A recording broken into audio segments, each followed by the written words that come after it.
Il Festival del Gol al Ducezio Nello Parafioriti premia la Val di Nisi che agguanta la prima vittoria stagionale al cospetto del Città di Galati, beneficiario di 3 penalty e che ha chiuso il match con la doppia inferiorità numerica. Parte bene la squadra di casa e Parafioriti dopo il primo giro d'orologio per poco non spezza l'equilibrio. Match che si apre al 4° minuto quando una palla inattiva dalla sinistra permette in aria a Ronzisvalle di sbloccare la gara per i ragazzi di Frazzica. Non ci stanno i padroni di casa e solo un superlativo Martinez nega a Vicario il pari al 7° di gioco. Superato il quarto d'ora, la Val di Nisi raddoppia grazie a Campo che sfrutta la spizzicata di Gartey e gonfia la rete galatese. Truglio e compagni provano a reagire e ancora Vicario ha la possibilità di accorciare, ma stavolta Campo riesce a concedergli solo il corner. Risponde la Val di Nisi con Raspaolo che accentrato si costringe Di Pane in corner alla mezz'ora. Minuto 36 e il fischietto Bua assegna il primo penalty ai padroni di casa. Martinez intuisce l'angolo giusto e nega l'1-2 a Sede. Gartey prova a calare il tris calciando a rete al 38°, ma l'estremo di casa respinge. Frisenda tenta la conclusione su palla inattiva. Stavolta con apprensione Martinez fa sua la sfera in 2 tempi. Proprio il 21 di casa, allo scadere della prima frazione, ha la possibilità di accorciare la gara con il secondo rigore di giornata. Stavolta l'esecuzione è perfetta e si va negli spogliatoi con risultato di 1-2.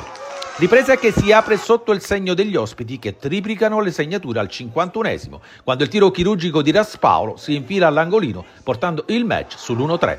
Continua a pigiare la Val di Nisi e Gartey sfiora il poker al 58°, ma il suo tiro non c'entra allo specchio. Minuto 63 e un fallo di mano in area ospite induce il direttore di gara a fischiare il terzo penalty di giornata. Ancora Frisenda dagli 11 metri e stesso esito, rete e gara che si riaccende sul punteggio di 2-3. Approfitta del momento il Città di Galati e la punizione di Frisenda al 68°, trova la testa di Venuto ma Martinez ancora una volta nega il gol del pari. Parafioriti già ammonito pesca il secondo giallo e raggiunge anzitempo gli spogliatoi. Piove sul bagnato perché Capitan Truglio chiede spiegazioni e viene allontanato pure lui, con i padroni di casa in doppia inferiorità numerica. Nonostante tutto, al 77° il Città potrebbe trovare il gol del pari. Cicero scodella in aria, Vicario da ghiotta posizione fallisce il tapin vincente. Passa 1 minuto e la Val di Nisi cala il poker con Aranda che batte Di Pane per il 2-4 definitivo.